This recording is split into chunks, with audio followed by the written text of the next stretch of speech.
welcome to the holiday where we dress like vampires, eat like raccoons, and pretend the smoke machine was a good idea. Today we're doing Halloween properly: history, myths, candy, economics, safety, and just enough sarcasm to keep the dead entertained. I'll keep it factual. You keep your plastic pitchfork away from the cat. Number 1. Where Halloween actually comes from. People love saying Halloween is pagan. That's like saying coffee is just a bean thing. Technically true, wildly incomplete. Halloween traces back to Samhain, pronounced Samhain, an ancient Celtic festival that marked the end of harvest and the start of the darker half of the year. The idea was that on this threshold between seasons, the boundary with the spirit world thinned, so people lit bonfires, wore disguises to confuse wandering spirits, and tried not to be possessed by their cousins. Later, Christian observances moved in: All Saints' Day on November 1st and All Souls' Day on November 2nd. That is how All Hallows Eve became, you guessed it, Halloween. Translation: the modern night of party store polyester is sitting on top of older European blends of seasonal ritual and church calendar. We didn't invent it last Tuesday on social media. Moving on to number 2, trick-or-treating. How did asking strangers for sugar become normal? Kids going door to door didn't come out of nowhere. Medieval and early modern customs included souling or guising. People performed songs or prayers for the dead and received food. In North America, the exact phrase trick or treat shows up in 1927 in Canada. The original vibe wasn't just pay me in chocolate, it was give us something nice or we'll prank your porch. So, yes, the trick part was literal. Society has since negotiated a peace treaty. We hand over fun-size candy and the children agree not to soap our windows. Usually. Number 3, jack-o'-lanterns. Sorry, pumpkins weren't first. The original jack-o'-lanterns were carved from turnips and similar root vegetables. The story often cited is Stingy Jack, a charming disaster of a man who tricked the devil and ended up cursed to wander with a glowing coal in a carved turnip. When Irish and Scottish immigrants brought the custom to North America, pumpkins were cheaper, bigger, and softer to carve, and thus the seasonal ritual of scooping pumpkin guts with a bent spoon was born. If you want to be historically hardcore, carve a turnip this year. If you want to keep your fingertips, stick to pumpkins. Number 4, the razor blades in the candy panic. Let's talk about the annual moral panic. Every year someone swears there were razor blades in apples or poisoned candy. Evidence for random strangers handing out lethal treats is vanishingly thin and mostly urban legend. Real cases involve hoaxes, pranks, or, heartbreakingly, incidents within families. Do basic checks, but don't live in fear. The bigger risk on Halloween is traffic after dark, not Willy Wonka turning into Walter White.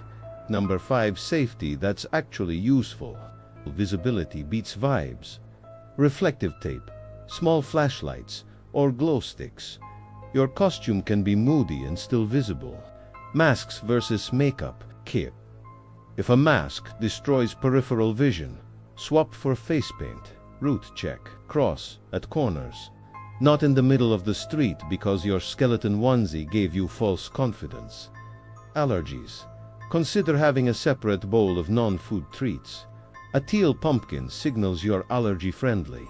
It costs almost nothing and makes the night nicer for more kids. Number 6, daylight saving time and the candy lobby. Fun conspiracy with a grain of truth.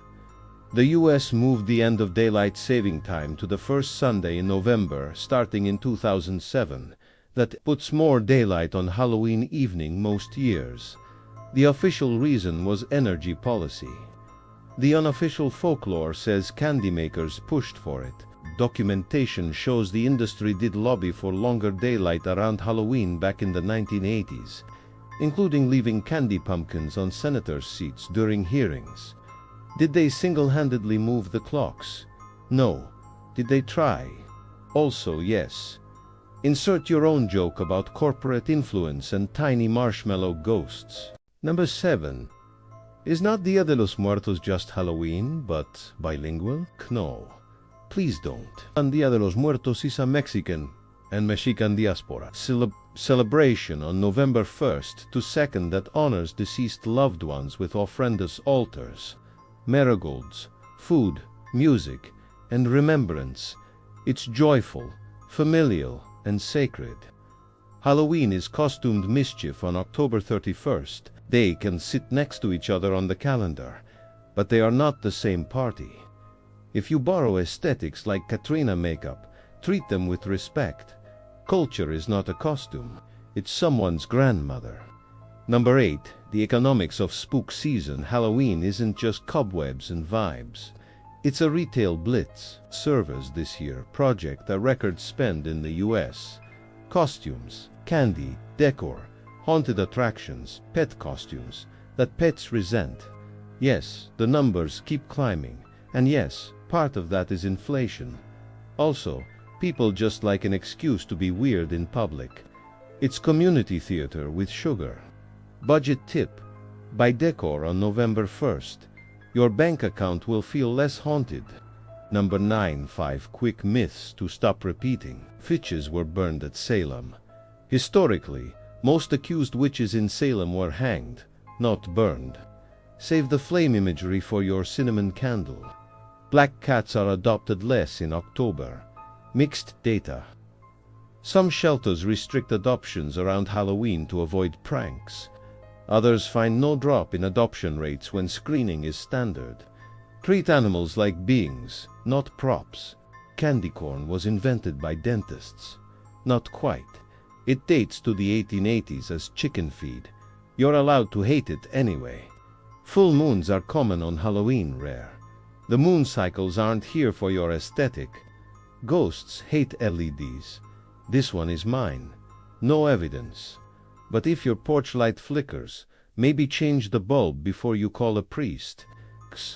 Number 10. How to Halloween like a functioning adult. Team your snacks without poisoning your friends. Label allergens. Costume test drive. Can you walk, sit, and climb stairs without tearing the outfit or your dignity? Be the good house. A mix of candy and non-food trinkets covers more kids. Keep a bowl for late arrivals. Music matters. One playlist. Classic spooky. A little synth. Number 12-minute pipe organ solo that scares off the neighbors. Know your line. Scaring people is fun. Humiliating them isn't. Number 11. Why this night works. Fear plus laughter is a strangely healthy combo. We rehearse danger in a safe container. Costumes, stories, controlled darkness. It's rehearsal for winter, for loss, for change. And when the bonfires shrink to tea lights and the doorbell finally stops, we've spent a few hours being brave together. That's the real treat. Also, the peanut butter cups. Obviously. So light the lantern, adjust your cape, and go be gloriously ridiculous. If something goes bump in the night, it's probably your neighbor's inflatable ghost losing the will to inflate. And now a quick word from our sponsor, the algorithm. Please like and subscribe to appease its mysterious hunger. Happy Halloween. Stay safe, and I'll see you next time. You will never leave this place.